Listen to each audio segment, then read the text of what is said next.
Good evening to all. चलिए lecture को start करते हैं। जैसे कि आप लोग जान रहे होंगे, आज हमारा तीसरा डेमो लेक्चर है। उम्मीद है आप लोग एंजॉय कर रहे होंगे और एंजॉय आगे करते भी रहेंगे। चीजें इसी तरीके से आसान चलने वाली हैं, चीजों में मजा आने वाला है। अभी तो बस चीजों की शुरुआत हुई है।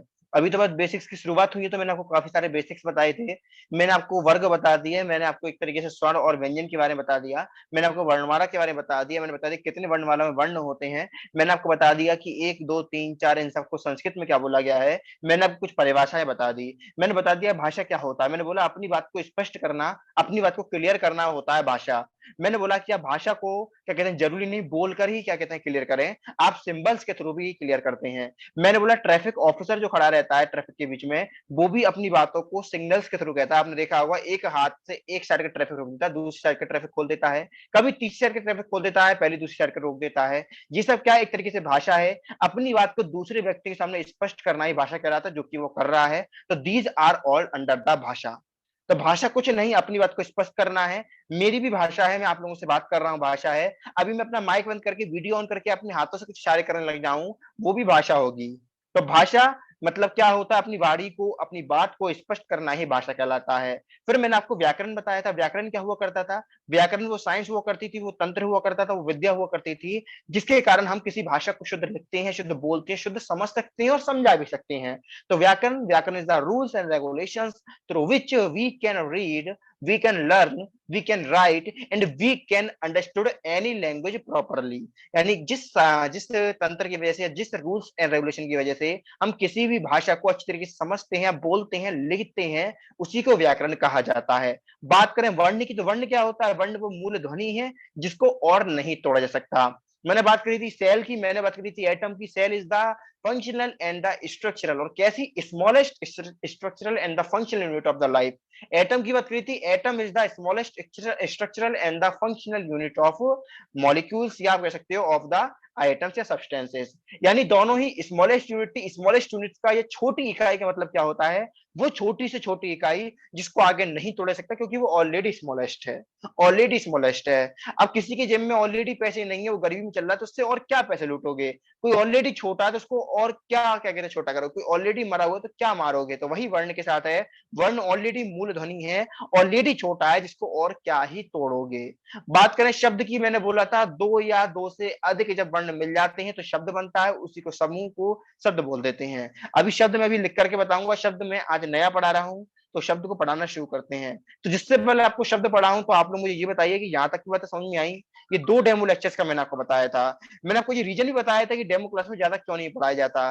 देखिए डेमो क्लास में ज्यादा पढ़ाने का रीजन दो तीन रीजन। पहला रीजन ये होता है कि डेमो रीजन, मेन रीजन ये होता है कि जैसे आप आज ही, आप सबसे पहले मुझे आप लोग ये बताइए कि आज ऐसा कौन कौन सा बच्चा है जो मेरी क्लास में फर्स्ट टाइम आया है?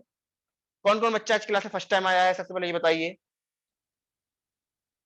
अमन पहली बार आए हैं, जानवी पहली बार आई है, और कौन पहली बार आया है? काफी बच्चे आज क्लास में पहली बार आए हैं, मुझे काफी नाम आज नए लग रहे हैं। आज लगभग 8-10 बच्चे क्लास में नए आए हैं। तो देखिए आप एक बात देख रहे होंगे, जो बच्चे आज नए आए हैं और क्या कहते हैं बेसिकली, बिल्कुल बिल्कुल बिल्कुल शांतानु। देखिए जो बच्चे, संतोष नए हैं, पायल नई है, काफी बच्चे नए हैं। देखिए जो बच्चे नए आ रहे हैं, वो एक बात नोटिस करिए, जब आप नेक्स्ट क्लास में आएंगे तो देखेंगे फिर कुछ बच्चे नए आएंगे। यानी डेमो, जैसे जैसे डेमो चेंज होते हैं, वैसे वैसे बच्चे भी चेंज होते रहते हैं। और फिर बच्चे कहते हैं एक डेमो लेते हैं, कोर्स को ले लेते हैं, फिर बैठ जाते हैं। यही कारण रहता है कि डेमो बच्चे कम रहते हैं। इसे आप देख पा रहे हो, डेमो 15 बच्चे हैं या 8 बच्चे हैं या 40 बच्चे, जितने बच्चे आप डेमो में देखते हैं, फॉर एग्जाम्पल 40 बच्चे हैं, तो आप इसके देखेंगे क्लास में इसके 2.5 गुना बच्चे आपको मिलेंगे जब से आपकी क्लास चालू होंगी। क्योंकि क्या होता है बेसिकली, जो डेमो पढ़ाया जाता है, डेमो का मतलब सिर्फ इतना होता है कि आप लोग मुझे जान सकें, आप लोग सिस्टम को जान सकें, आप लोग हमारी क्वालिटी को जान सकें। जिससे क्या हो, आप लोग जब कुछ पैसे दे रहे हैं, तब आपका राइट है, आपका अधिकार है कि आप हम लोगों को, हमारी चीजों को, सबको जान सकें। तो सेम बात हमारे साथ भी रहती है कि हम लोग भी आपको जानना चाहते हैं। जब हम लोग आपको जानना चाहते हैं, जरूरी है कि आप लोग डेली आए। तो जो बच्चे डेमो कर रहे हैं, कोशिश करिए कि आप लोग डेली आए। आप पे कोई भी फोर्स नहीं है, कोई भी प्रेशर नहीं है, क्या कहते हैं कि आप लोग कोर्स लें। मैं कोई भी किसी बच्चे को इस बात के लिए प्रेशराइज नहीं करता कि आप लोग कोर्स लें ही लें। वो आपकी चॉइस होती है, आप लें ना लें डजेंट मैटर। आप लोगों ने बस आई क्लास में आप लोगों ने मेरा पढ़ा हुआ समझा, उसमें आपको समझ में आया तो आपने लिया, नहीं समझ में आया कोई दिक्कत नहीं है, आप अपने घर मैं अपने घर। ठीक है, लेकिन क्या होता है जब हम डेमो लेते हैं तो हमको पता पड़ता है थोड़ा, जब हम बाहर निकलते हैं अपने कॉलेज से कि हाँ हमारे कॉलेज में ऐसा पढ़ाया जाता था, सर ऐसा पढ़ा रहे हैं, हो सकता है अच्छा पढ़ा रहा हूँ, हो सकता है उनसे बेकार पढ़ा रहा हूँ, हो सकता है उनके जैसा भी ना पढ़ा पा रहा हूँ, तो सारी बातें सारी पॉसिबिलिटीज होती हैं। कोशिश मेरी हमेशा से यही रही है कि वो क्वालिटी दूं जिसके लिए मैं जाना जाता हूँ, हमारा बिंग डॉक्टर जाना जाता है। ठीक है, जो ऑल डेमो यूट्यूब पर अपलोडेड है अमन, ये वाले डेमो लेक्चर्स आप नहीं भी देखेंगे, ये वाले डेमो लेक्चर सिर्फ आप मानिए ये वाले डेमो लेक्चर दोबारा से आएंगे, दोबारा से इन द सेंस जबकि मेन क्लासेस स्टार्ट होंगी तब ये सारी बातें दोबारा पढ़ाई जाएंगी। ठीक है, तो इस वजह से बेफिक्र रहिए। हमारी डेमो क्लास तीसरी है, दो डेमो क्लास और रह गई हैं, दो डेमो क्लास और रह गई हैं, उसके बाद से रजिस्टर्ड कैंडिडेट्स को अलाउ करा जाएगा, तो जो बच्चों ने रजिस्ट्रेशन नहीं किया वो बच्चा रजिस्ट्रेशन करें। उसके अलावा हमारे और कोर्सेज भी चल रहे हैं, और कोर्सेज कौन कौन से मैं आपको थोड़ा सा बता देता हूँ, बच्चों को कुछ मैसेज आए हैं इसलिए 1-2 मिनट का समय और लगेगा, देन अपन टॉपिक की तरफ आ जाएंगे। देखिए, जैसे हमारे रचना शरीर चल रहा है,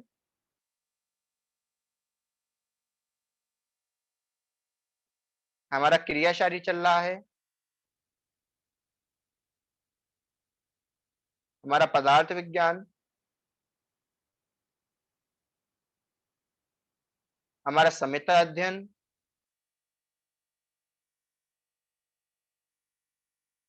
हमारा फिजियोलॉजी,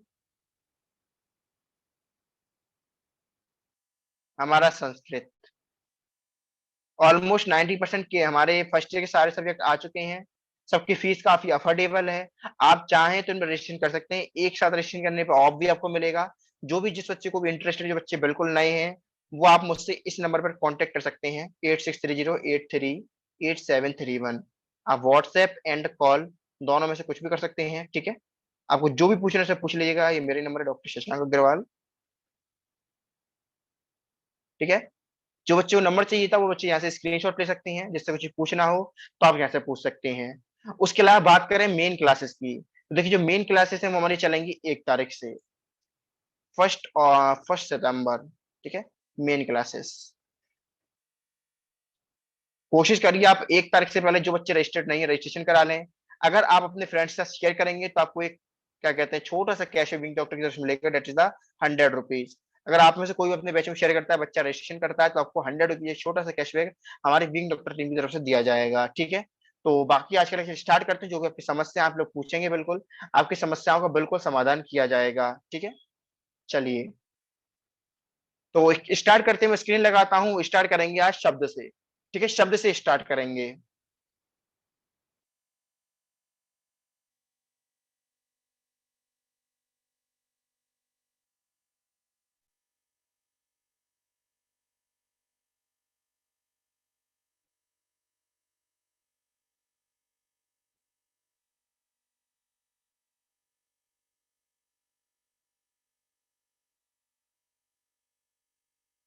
तो ये सारी हमारी बात है, तो ये सारा पीडीएफ आपको ऐप पर सब अपलोडेड मिल जाएगा। ठीक है, तो जिससे आप जो बच्चा पढ़ना चाहता है, जो बच्चा आज ही क्या कहते हैं, जो बच्चे नए हैं वो आज ही सब्सक्रिप्शन लें और समय वेस्ट किए बिना अपनी पढ़ाई स्टार्ट कर सकते हैं। ठीक है, चलिए बात करते हैं शब्द से। तो लगाते हैं, सारी बात मैंने आपको बता दी थी, ये सारे मैंने इंटरेस्टिंग चार्ट्स वगैरह मैंने आपको सब बातें मैंने आपको बताया था कि हमारी जो भी क्लासेस तरीका रहता है, बीच में इमेजेस वगैरह बता दी जाती हैं, इससे क्या रहे आप लोग का इंटरेस्ट आयुर्वेद की तरफ बना रहे। आयुर्वेद काफी बोरिंग हो जाता है, कहाँ हम लोग साइन थीटा कॉस थीटा, कहाँ हम लोग फिजिक्स की फोटोसिंथेटिक रिएक्शंस, कहाँ हम आइंस्टीन रिएक्शन, कहाँ हम फोटोसिंथेटिक, मतलब ये सारी चीजें करा करते थे, कभी इक्विलिब्रियम कभी ये सब, और कहाँ एकदम से बात फिर कब की दुनिया में आ गई, कहाँ हम चा वर्ग चू वर्ग टू वर्ग के अंदर आ गए, कहाँ हम एकम दम के अंदर आ गए, और कहाँ हम भाषा व्याकरण के अंदर आ गए। इसलिए चीजों को इंटरेस्टिंग बनाने के लिए बीच में आप लोगों के साथ मजाक भी किया जाता है, क्लास को इंटरेस्टिंग बनाने के लिए बीच में chart mnemonics tricks tables forms in सबको रखा जाता है। बात करें शब्द, नंबर 4 डेफिनेशन था शब्द।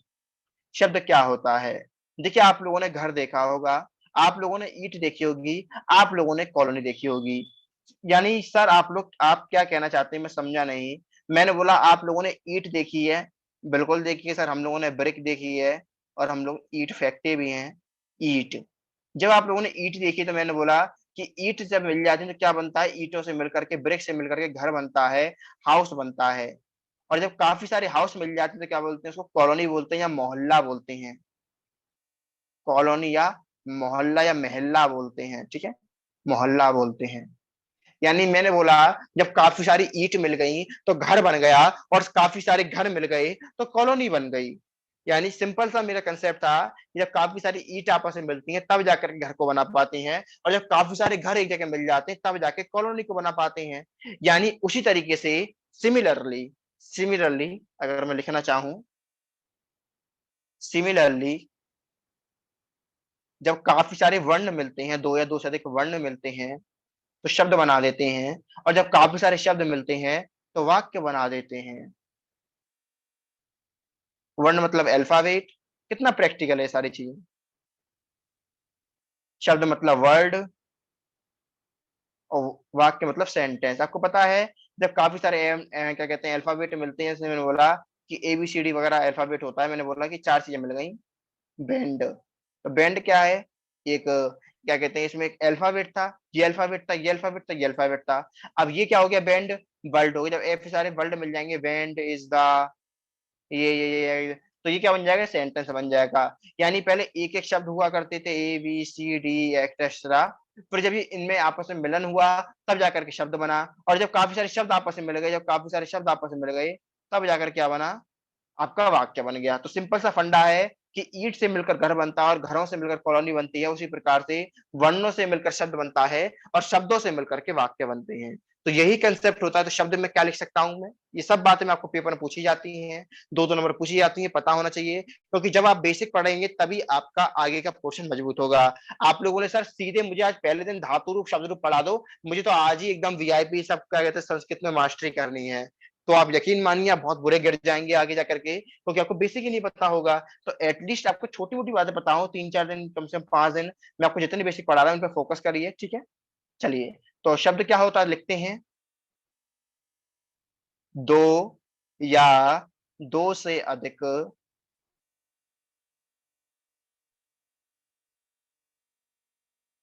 वर्णों से बने ऐसे समूह को,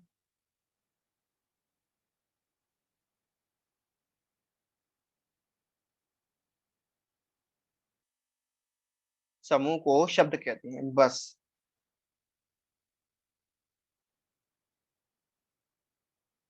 ठीक है, तो दो या दो से अधिक वर्णों से मिले हुए समूह को ही शब्द कहते हैं। जैसे आपने ऊपर देखा, क्या कहते हैं, शब्द क्या हो रहा था? जब एक या एक से अधिक वर्ण आपस में मिल रहे थे तो उसी को हमने क्या बोल दिया था?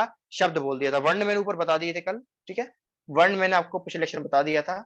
अब बात कर रहे थे शब्द, तो मैंने बोला दो या दो से अधिक वर्ण, और क्या कि जब आपस में मिलते हैं तो उनके ग्रुप को ही शब्द बोल देते हैं। जैसे हमने ऊपर देखा, जब काफी सारे अल्फाबेट मिल रहे थे तब जाके वर्ड बनना था।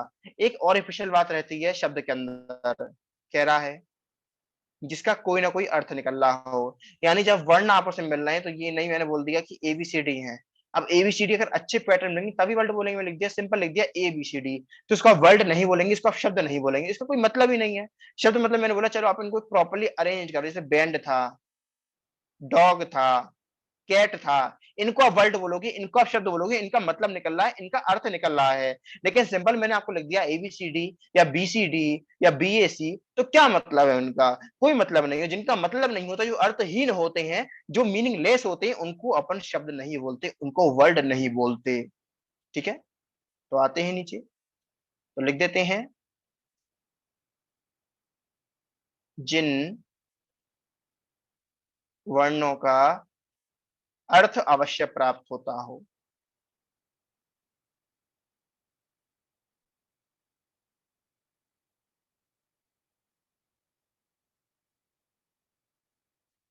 ठीक है, तो ध्यान रखेंगे कि दो या दो से अधिक वर्णों का समूह जिनका अर्थ अवश्य निकलता हो, अर्थ अभिव्यक्त होता है, यानी एक तरीके से कह सकते हो मीनिंगफुल। इंग्लिश में लिख देते हैं, मीनिंगफुल कॉम्बिनेशन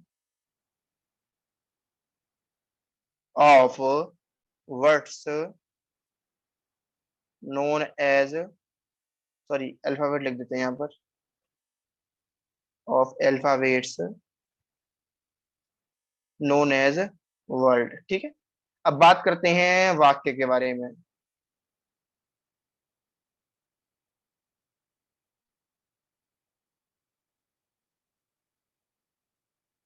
वाक्य क्या होता है? अब देखिए वाक्य के बारे में बात करें तो मैंने बताया था क्या कहते हैं बेसिकली शब्दों का समूह, तो लिख देते हैं शब्दों का समूह। शब्दों का समूह जिससे पूरी बात समझ में आ जाए। भाई मैं बोल रहा हूँ राम अच्छा लड़का है, तो राम अलग शब्द है, अच्छा अलग शब्द है, लड़का अलग शब्द है अलग शब्द है, ये चारों शब्द थे। इनको ऐसे अरेंज करा गया जिससे पूरी बात समझ में आएगी कि हाँ राम एक नाउन है, एक संज्ञा है, अच्छा एक विशेषण है, एक उसके लिए क्या कहते हैं ऑब्जेक्टिव दिया गया है, उसकी क्वालिटी बताई गई है। ठीक है, तो लिख सकते हैं शब्दों का समूह जिससे पूरी बात समझ में आ जाए।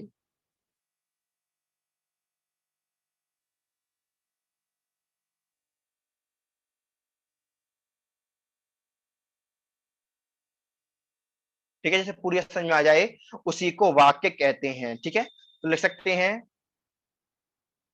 Group of words with sense. ठीक है, बात करेंगे थोड़ा इंपॉर्टेंट संज्ञा सर्वनाम के एक साथ, संज्ञा और सर्वनाम। तो नंबर 6 इज द संज्ञा। संज्ञा क्या होती है? संज्ञा को कॉमनली मोस्ट कॉमनली नाउन बोला गया है। नाउन, नाउन मतलब क्या कहते हैं, noun is the name of a person, name of a thing, name of a place. यानी किसी वस्तु का नाम, किसी शब्द स्थान का नाम, किसी चीज का नाम, किसी क्या कहते हैं जानवर का नाम, इसी को क्या बोल देते हैं, नाउन बोल देते हैं। तो लिख देते हैं संज्ञा उस शब्द को कहते हैं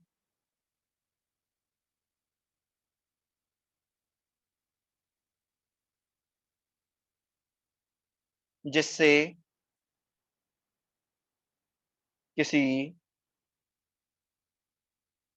वस्तु भाव और जीव के नाम का बोध हो।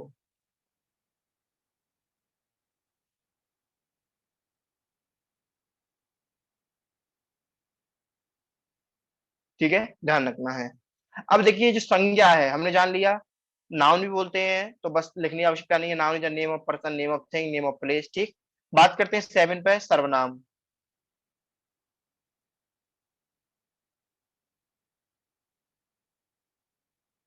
सर्वनाम को सर्वनाम को प्रोनाउन बोला गया है। अब जिन शब्दों को नाउन के स्थान पर प्रयोग में लाया जाता है वही सर्वनाम कहलाते हैं। सर्वनाम क्या होता है? सर्वनाम मतलब तरीके से मानिए एक ऐसा व्यक्ति जो धक्का देता है, गुंडा टाइप का, संज्ञा से बोलता है चल तू उठ, मैं बैठूंगा यहाँ पर, मैं डॉन हूं यहाँ का। तो सर्वनाम मतलब जिन शब्दों का प्रयोग संज्ञा के स्थान पर किया जाता है उन्हीं को सर्वनाम कहते हैं। यानी डॉन टाइप के होते हैं, गुंडे टाइप के होते हैं, संज्ञा को उठाकर खुद बैठने वाले होते हैं। यानी वो शब्द जो संज्ञा को हटाकर खुद विराजित हो जाते हैं, खुद स्थापित हो जाते हैं, खुद बैठ जाते हैं, उन्हीं को सर्वनाम कहा जाता है। तो लिख देते हैं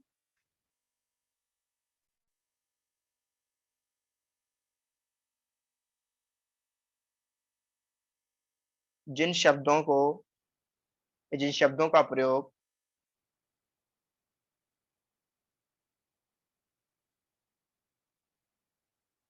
संज्ञा के स्थान पर किया जाता है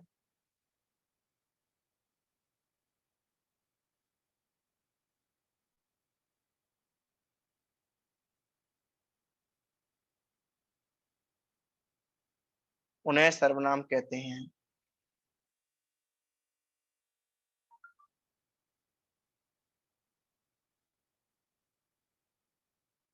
ठीक है, बहुत अच्छा। नंबर 8 क्रिया।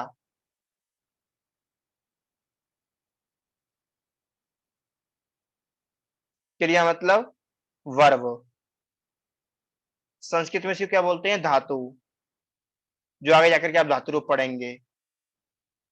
ये क्या होती है क्रिया? क्रिया मतलब जिन शब्दों से किसी काम के करने या होने का ज्ञान होता है। वह खाना खा रहा है, तो खा इज द क्रिया, जिससे पता पड़ रहा है खाना क्या कर रहा है, खा रहा है। वो नहा रहा है, ठीक है, नहा, नहा क्या है, क्रिया। वो नाच रहा है, तो नाच क्या हो गया, क्रिया, जिससे पता पड़ रहा है क्या कर रहा है, नाच रहा है। यानी क्रिया क्या होती है, वो शब्द जिससे ये पता पड़ता है कि वो व्यक्ति उस काम में इन्वॉल्व है, वो काम कर रहा है। तो क्रिया मतलब लिख देते हैं जिन शब्दों से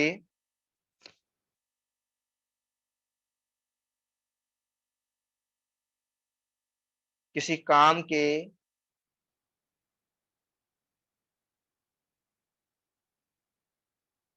करने या होने का ज्ञान हो,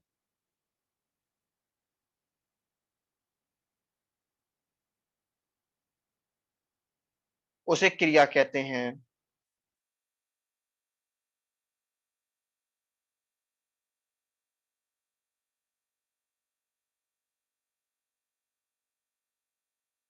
तो क्रिया क्या है? जिन शब्दों से किसी काम के करने या होने का ज्ञान हो, उसे क्रिया कहते हैं। जैसे मैंने बोला, एग्जाम्पल लिख करके बताता हूं।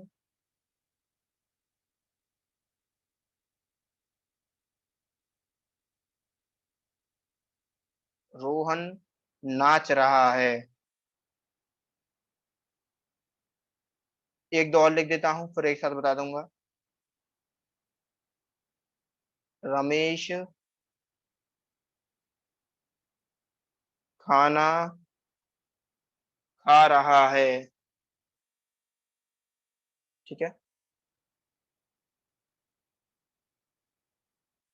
सुरेश पढ़ रहा है। ठीक है। अब देखिए, तीन बहुत है समझने के लिए।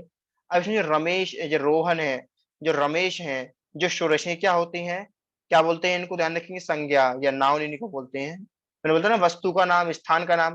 यहाँ पर खाना भी क्या हो जाएगा? संज्ञा।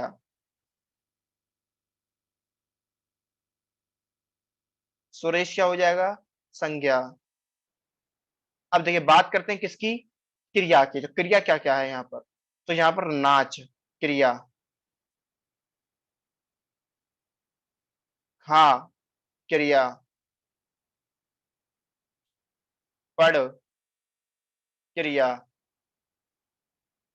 ये सब क्या क्रिया है? ठीक है, ये सब क्या एक्टिविटी। आइए चैट सेक्शन। यहाँ तक समझ में आया आप लोगों को? मैंने आपको पांच छह डेफिनेशन बता दी। यहाँ तक क्लियर हुआ आप लोगों को? बताइए सब बच्चे, यहाँ तक समझ में आ गई सारी बातें आप लोगों को?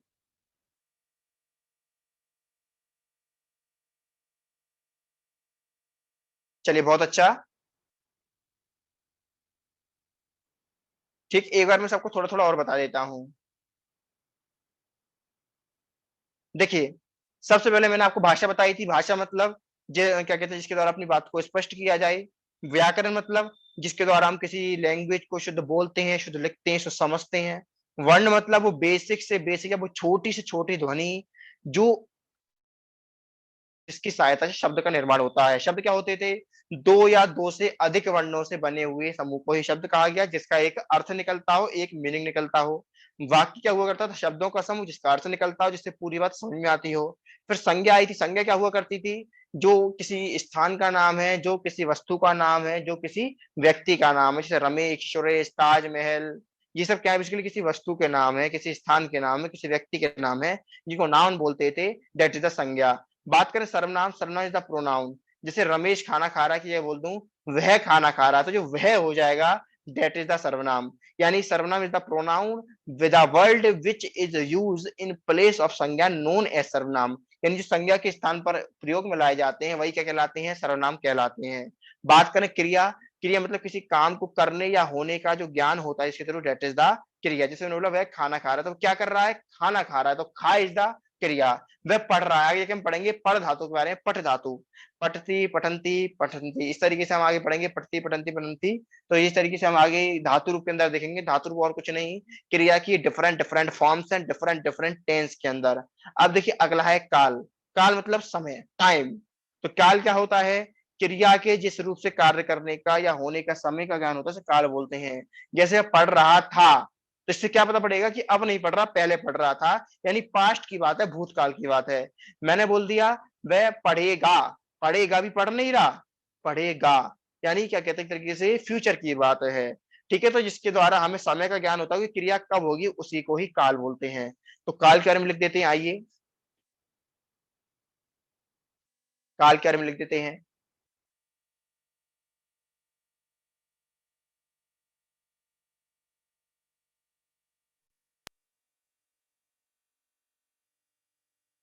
काल, कहाँ तक हो चुकी थी? नंबर 8। काल, 8 तक हो चुका था, हाँ 9। काल।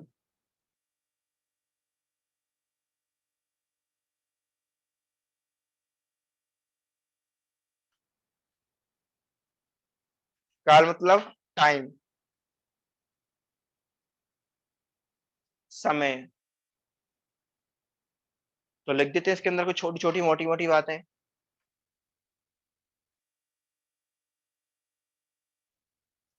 क्रिया के जिस रूप से,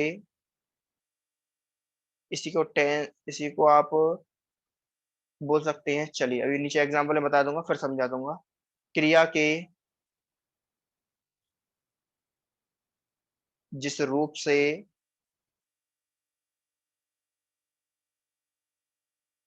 कार्य करने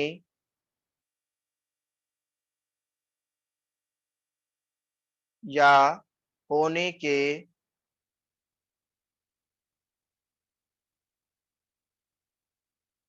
समय का ज्ञान होता है,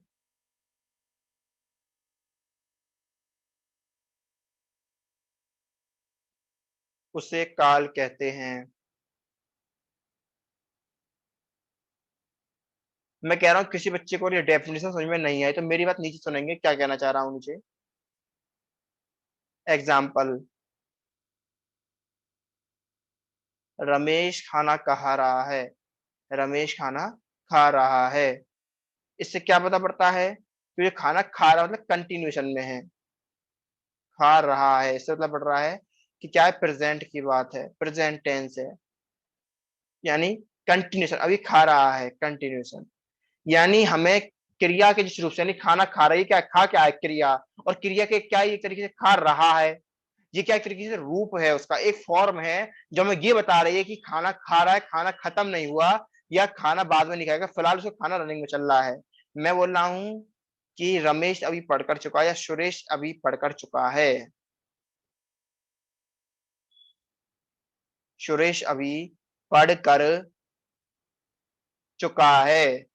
तो उसमें मैंने क्या बोला, क्या मतलब निकला, इसमें ये मतलब निकल के चुका कि अभी पढ़कर चुका है, यानी वो अब नहीं पढ़ रहा, पढ़ कर चुका है, कर चुका है, इसलिए पता पड़ रहा है कि ये पास्ट टेंस की बात है, फिलहाल नहीं पढ़ा, पढ़ चुका, पुरानी बात। ठीक है, नंबर 3 एग्जाम्पल और देख लेते हैं। राम कल से पढ़ेगा, इससे ये पता पड़ रहा है कि वो कल से पढ़ेगा, फिलहाल नहीं पढ़ रहा, फ्यूचर की बात होगी यहाँ पर, तो फ्यूचर। ठीक है, यानी यही काल होता है, यही काल होता है। ठीक है, तो क्या कहते हैं, एक और देख लेते हैं, नंबर 10 डेफिनेशन, विशेषण। विशेषण,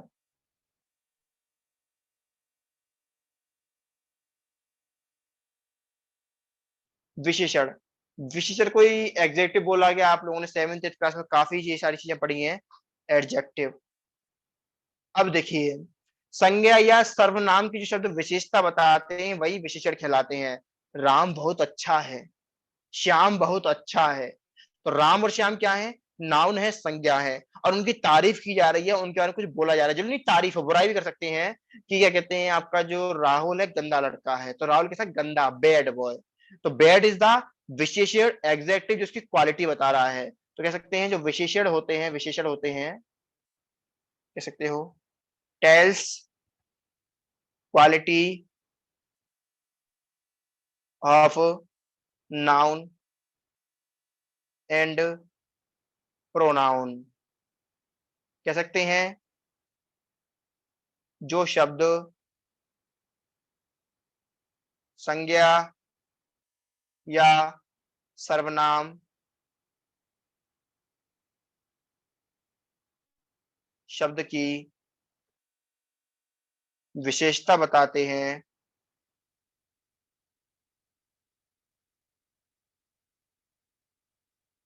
उन्हें विशेषण कहते हैं।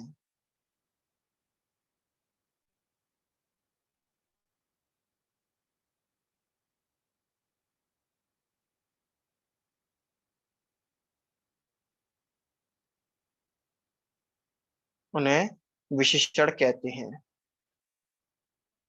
ठीक है, the word which tells the quality of noun and pronoun. Example देखते हैं और अच्छा समझ में आएगा। राम विद्वान है, दूसरा वह लालची है,